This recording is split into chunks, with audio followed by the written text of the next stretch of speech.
Well, hello everybody. What I need to do with you today is I need to cover our next section in our book, section 5-3. It's got two main concepts in it today. The first concept I'm going to talk to you about is what's called the second derivative test. The second derivative test is another method to locate any relative extrema. So I'll show you that along the way. Some people prefer the second derivative test to find extrema. Some people would rather use the number line game. But I'll show you both. And then I also need to talk to you about what's meant by an inflection point and intervals of concavity. That deals with the second derivative. You'll see that a lot of the intervals of concavity and inflection points should sound familiar because it's the same process to find increasing and decreasing and critical points. So, the next couple of slides I have here, these are the solutions to your worksheet that you had the other day. So feel free to pause the video if you need to look at them. I don't remember right off if I had my answer key posted. So if I didn't, there they are. And there's the back side. Once again, feel free to hit pause and then check it if you'd like. Otherwise, guys, I'm going to jump right into your first example so I can lead into what's called the second derivative test. So here's what I'd like to do. I'd like to do what we did 2 classes ago, and I would like to state any relative extrema of the cubic function 6x cubed minus 15x squared plus 12x. So first off, I'm going to find the derivative. So I've got 18x squared minus 30x plus 12. And then remember, we have to set that equal to 0. Well, I spy that they have a 6 in common. I'm going to divide every term by 6. So 0 divided by 6 is 0. And I've got 3x squared minus 5x plus 2. Now, I'm going to review factoring with you that we did earlier in the year. I'm going to factor 3x squared minus 5x plus 2. And we did it this way. We said 3 times 2 is 6. I need you to go find me 2 numbers that multiply to be 6 that we can make add up to be negative 5. Multiply to be 6, add up to be negative 5. Well, that's going to be negative 3 and negative 2.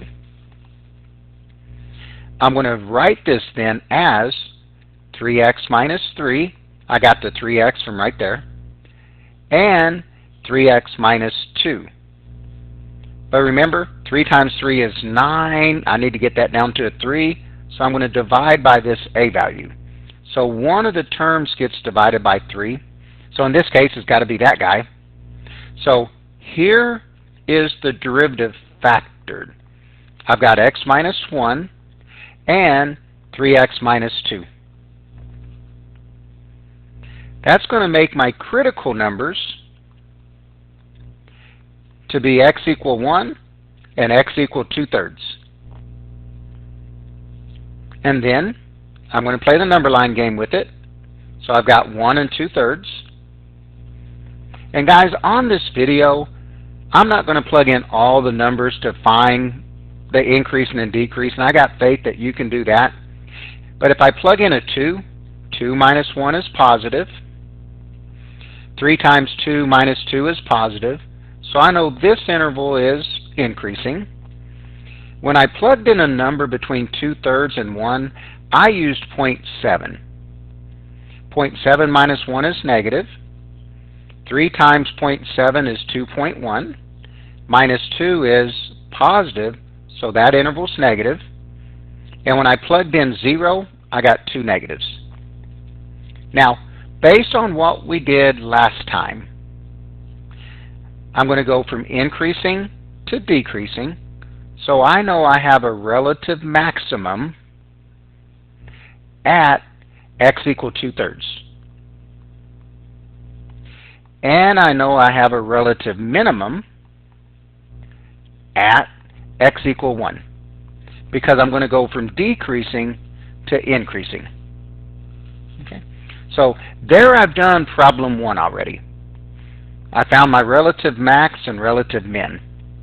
Now, I'm going to redo that problem right there, but I'm going to use what's called the second derivative test. Now here's what the second derivative test says to do.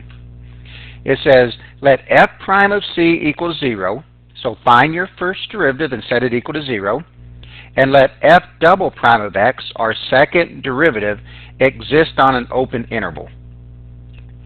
If f double prime of c, so if the second derivative, when we plug in our critical point, is positive, then we have a minimum. So notice this. It seems a little backwards. When I plug it into the second derivative, if I get a positive number, it's a minimum. If I get a negative number, it's a maximum.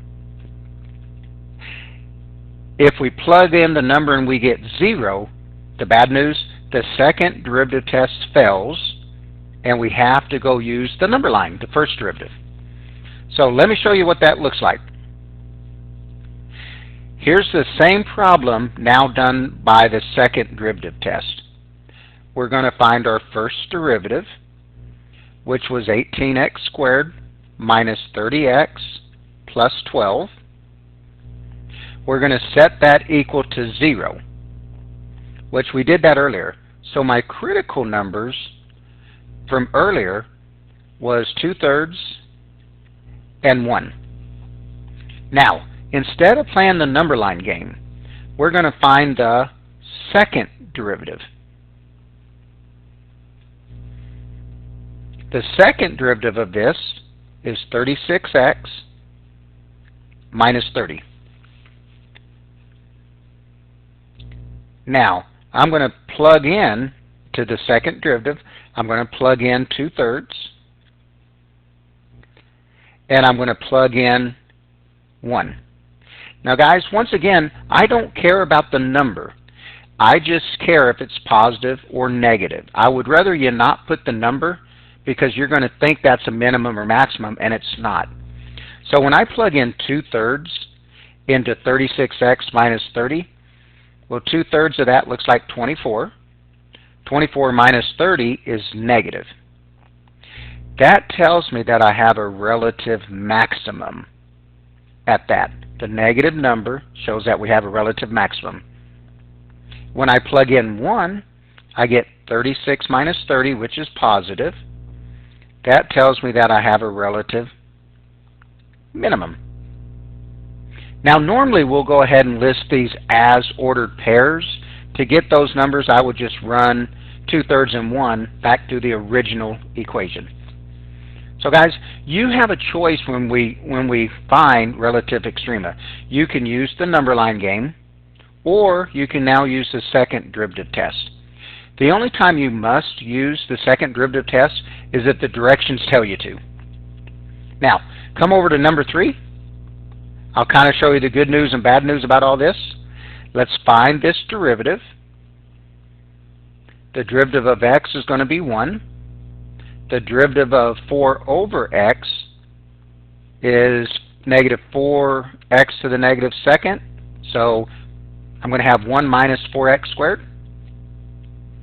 I got to go get my 2 critical points now, or 3 critical points in this case. One critical point is for sure 0 because of this right here.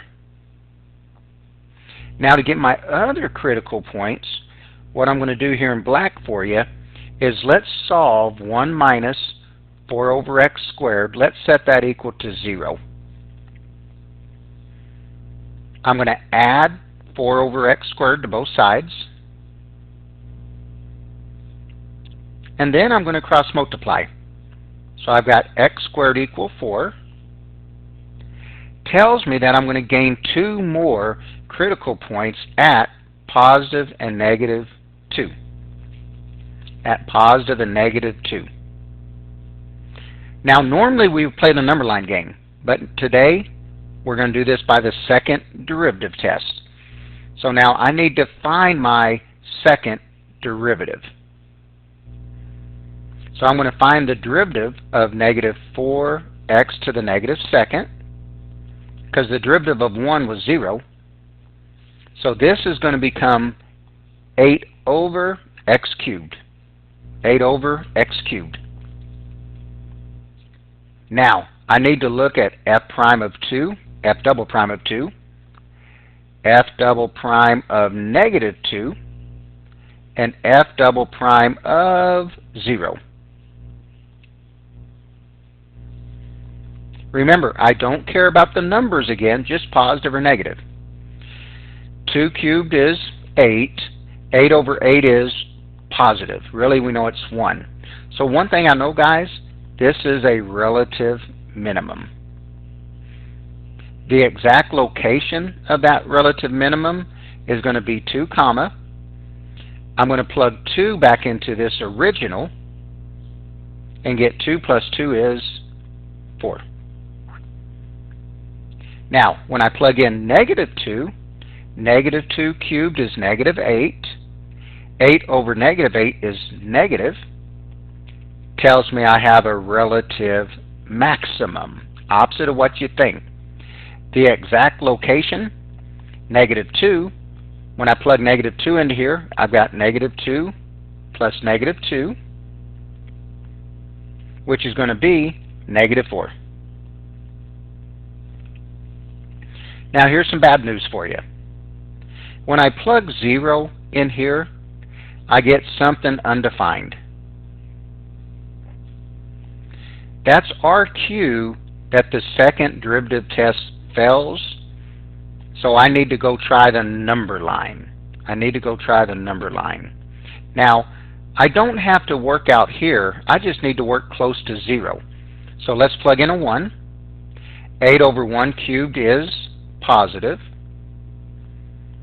Let me try negative 1. That's going to be negative. So you would think that we would have a relative minimum, but look back up to the original, guys. In my graph, I'm going to have an asymptote at 0, so I won't have anything at 0. So an asymptote can't be a relative extrema. So guys, that's the second derivative test. Our steps: find the first derivative, set it equal to 0. Find the second derivative and plug in those critical points.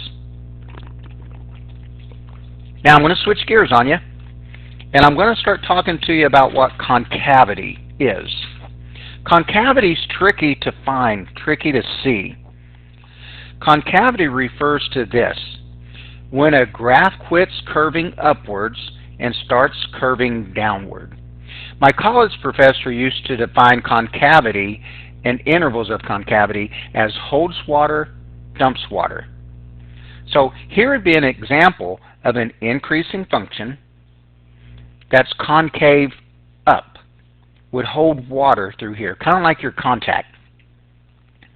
Here would be an example of a function that's increasing, but notice it's concave down. It would dump water. Here's another one that's decreasing, but this would be said to be concave up, hold water, decreasing, dumps water. The point where we quit dumping water and then hold water is what we call an inflection point. And I'll show you how to find all of those as we go. But if you would, guys, you have a sheet that looks like that. In class, we're going to take time and we're going to do this as a lab. But for the sake of the video, I'm not going to take that much time. I've already filled this out for you. If you would like to fill out your sheet, just hit pause and then you can fill the sheet out. I won't pause for you on the video. But here's what I've done. I've taken the function that I gave you here, x cubed minus 2x. I found the derivative of this, which happened to be 3x squared minus 2. And then I graphed the derivative. And in my table, I looked at the value at negative 3, negative 2.5, negative 2. So in this column, I got the slope of the tangent line.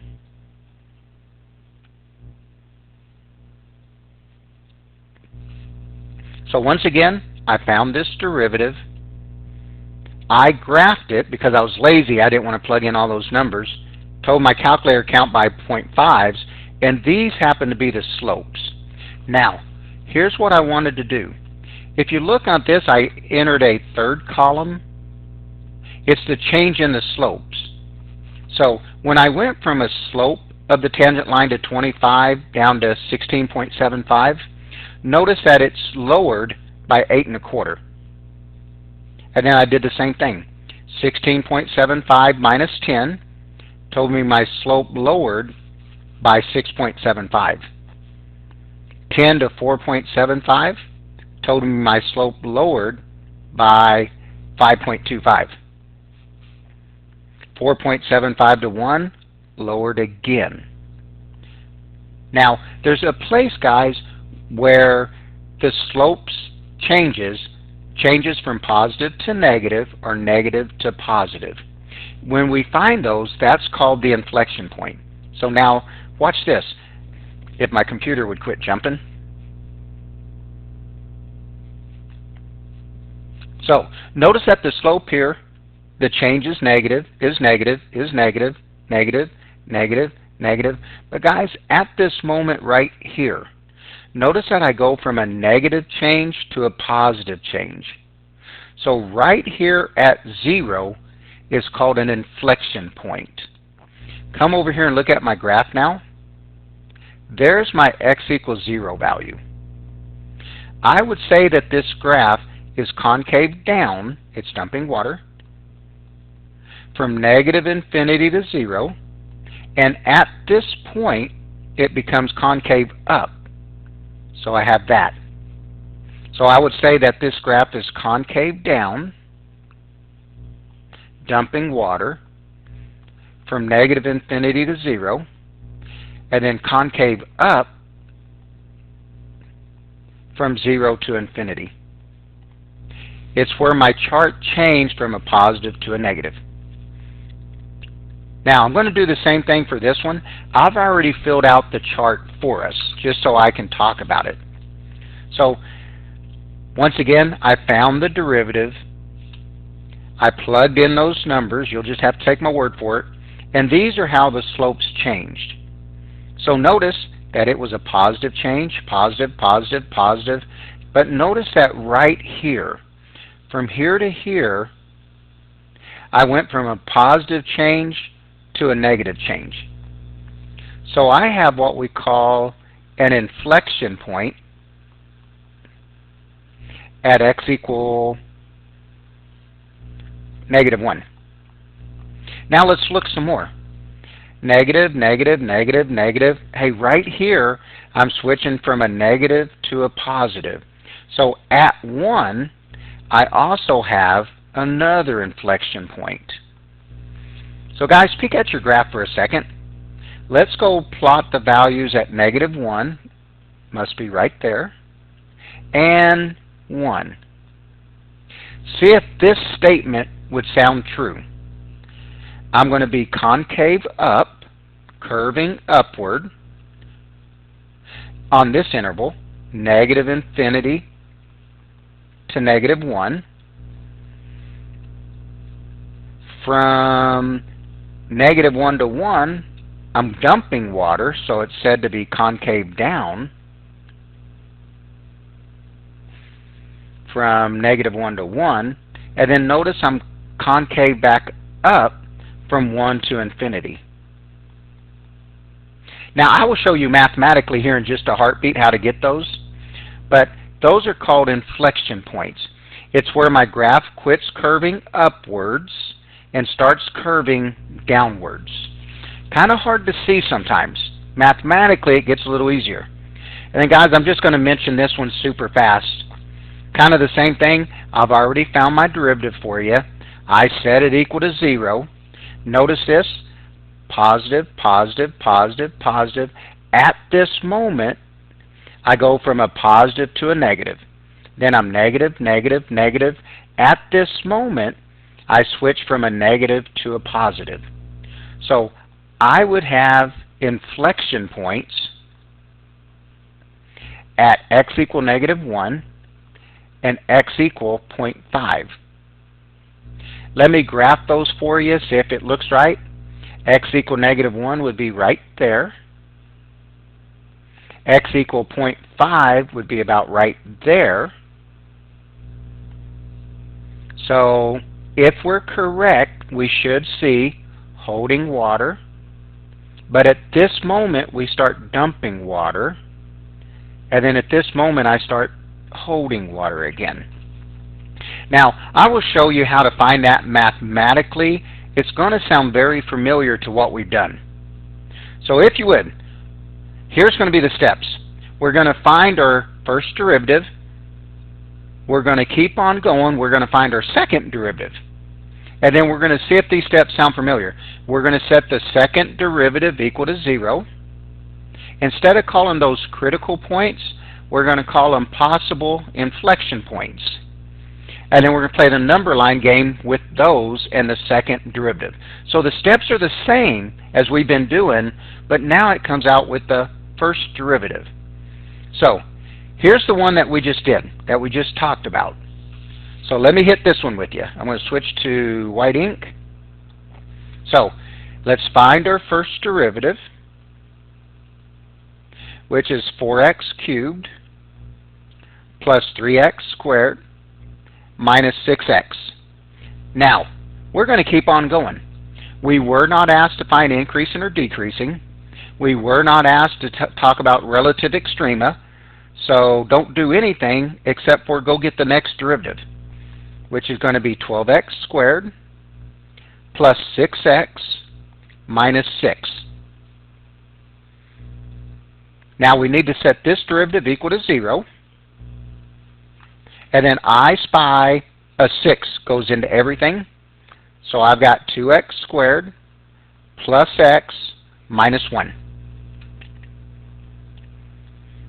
I'm going to factor this. So 2 times negative 1 is negative 2. Two numbers that multiply to be negative 2 that add up to be 1. Sounds like positive 2 and negative 1. So this becomes 2x plus 2 times 2x minus 1 all over 2. I'm going to put that thing there. So here my second derivative is, factored in everything. X plus 1 times 2x minus 1. It's okay if I don't have that 6 here. That 6 was positive, so it doesn't matter. And I got rid of it earlier by dividing both sides. Now we're going to set this equal to 0. But instead of calling them critical points, I'm going to call them possible inflection points. Just because we solve it doesn't mean it's an inflection point. Could be an asymptote or something. So my possible inflection points are going to be at negative 1 and 1/2. We're going to play the number line game with 1/2 and negative 1 and the second derivative. Notice the first derivative is not even being used. So when I try a 1, I got a positive and a positive, which makes a positive. When I tried a 0, I got a positive and a negative, which made a negative. And when I tried negative 2, I got a negative and a negative, which makes a positive. So now, here goes my answers. This graph is going to be concave up, holding water. On the interval, negative infinity to negative 1, where it was positive, along with 1/2 to infinity. It's going to be concave down on that negative interval, negative 1 to 1/2. Now, I'm going to have inflection points. How do I know I have an inflection point? There's a sign change at the second derivative number, the possible inflection point. There's a sign change, so I have an inflection point at x equal negative 1 and at x equal 1/2. Now guys, we can also go get the other answers, the y values of them. So I would have a critical point at negative 1, comma negative 2, and at 1/2 7/16. I got those numbers by plugging it back into the original. Remember, anytime you need a y value, we go back to the original function. So guys, there's our steps. I'll do one more with you, and then I'll do everything. I'll put everything together for you. So here goes our next one. I'd like to do the exact same thing. Oh, I guess really we're going to do all of it on this one. On this one, I'd like to find all the extrema, intervals where the function's increasing or decreasing. So this'll do everything we've done so far. So here goes. Let's find our first derivative, which is going to be 4x cubed minus 12x squared. Now, since we're supposed to find the extrema where it's increasing or decreasing, I need to set this first derivative equal to 0. So I'm going to factor out a 4x squared, which leaves me an x minus 3. So I have critical numbers at x equals 0 and 3.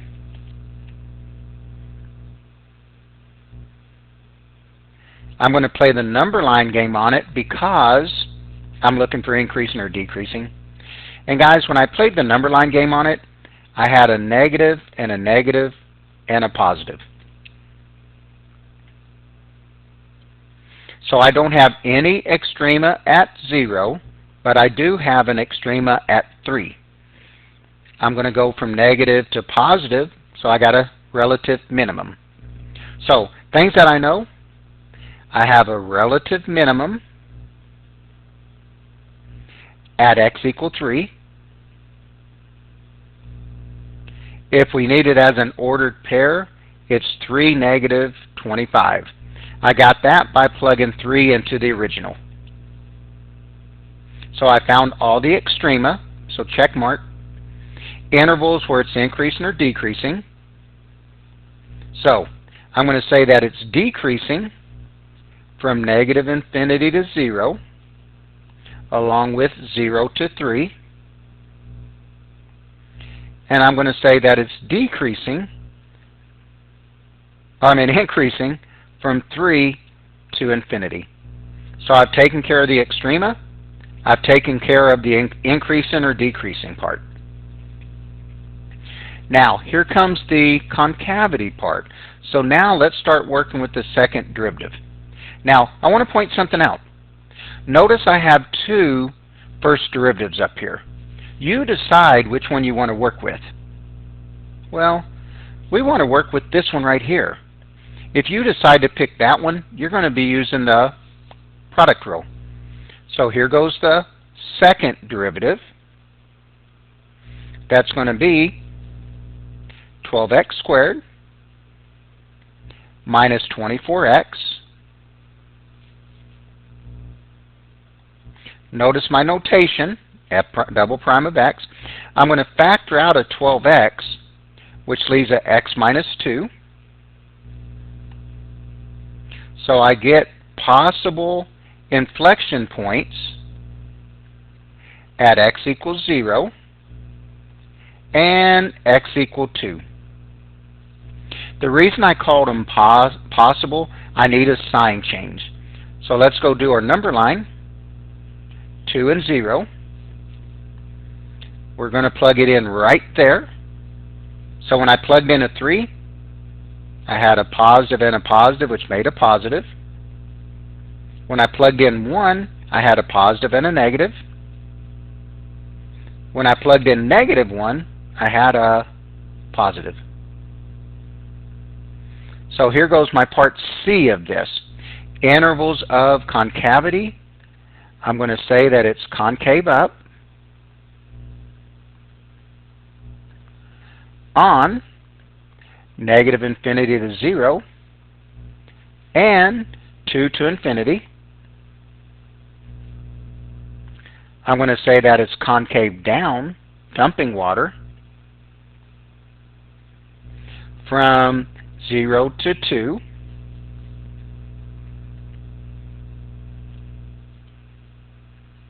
I have inflection points because there's a sign change when x is 0 and when x is 2. The reason I did that, guys, so I can write them as an ordered pair. So when I plug 0 back up into the original, I get 2.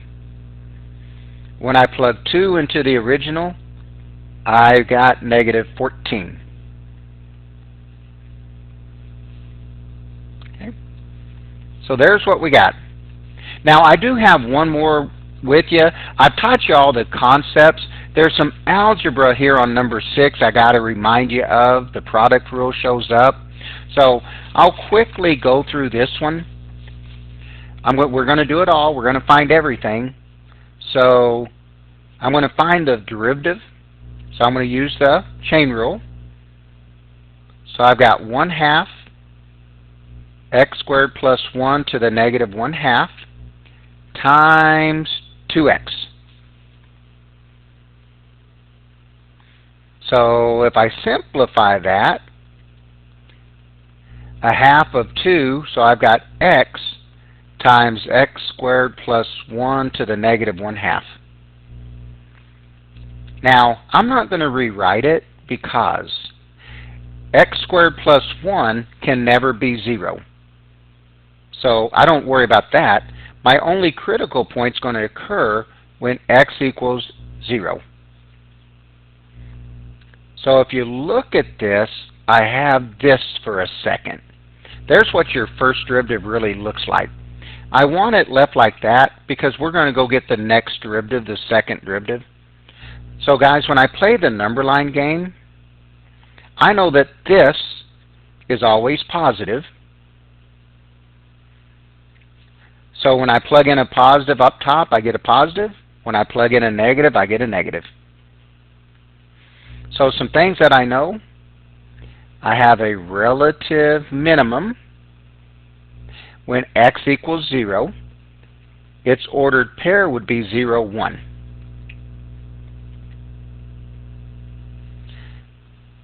I know this function is decreasing from negative infinity to 0 and increasing from 0 to infinity. Now, here's where the trick comes in at. I need to go get the second derivative, and I need to do it based on right here. So guys, notice that I have an x out front. That's my cue. I get to do the product rule. So here goes. There's my first, there's my second. So I've got the derivative of the first times the second, 1 times the quantity x squared plus 1 to the negative 1/2, plus the first times the derivative of the second. So I've got negative 1/2 x squared plus 1 to the negative 3/2 times 2x, the derivative of whatever was inside the parentheses. Now I'm just going to simplify it before we move on. So my first piece stays as x squared plus 1 to the negative 1/2. This next piece becomes 2 times negative 1/2. So I'm going to have a negative. X times x is x squared times x squared plus 1 to the 3/2.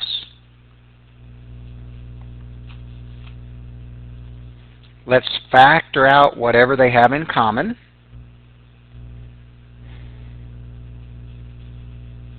Which is going to be an x squared plus 1 to the negative 3/2, the littlest power that you see. Out of the first term, I'm left with an x squared plus 1. Out of the second term, I'm left with the negative x squared. So finally, my second derivative becomes x squared and negative x squared are out of there. So I have 1 over x squared plus 1 to the 3/2. Now I need to try to set this equal to 0, but x squared plus 1 can never ever be equal to 0, and 1 can never ever be equal to 0, so this thing has no inflection points. There's no inflection points. This is always positive, so I'm going to come up here and I'm going to say that we're concave up from negative infinity to infinity. And in terms of inflection points, there's no inflection points. So there's what we got so far. Now, on the next slide, and you're welcome to write this down if it'll help you. There's a lot here. There's not, but there is. If you're asked to find increasing or decreasing, that's where you're going to find your first derivative. You're going to set it equal to 0, and then you're going to play the number line game. If you're asked to use the second derivative test to find extrema, step 1, find your first derivative, and then set that equal to 0. Find your second derivative,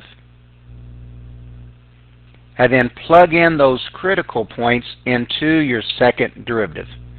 And remember, if it comes out to be positive, it's a minimum. If it comes out to be negative, you're going to get a maximum. And last but not least, if you're asked to find intervals of concavity, find your first derivative, and then find your second derivative, set that equal to 0, and then play the number line game with the second derivative. So guys, that's the second derivative test and the intervals of concavity. Good luck on the assignment. Buzz in if you have any questions.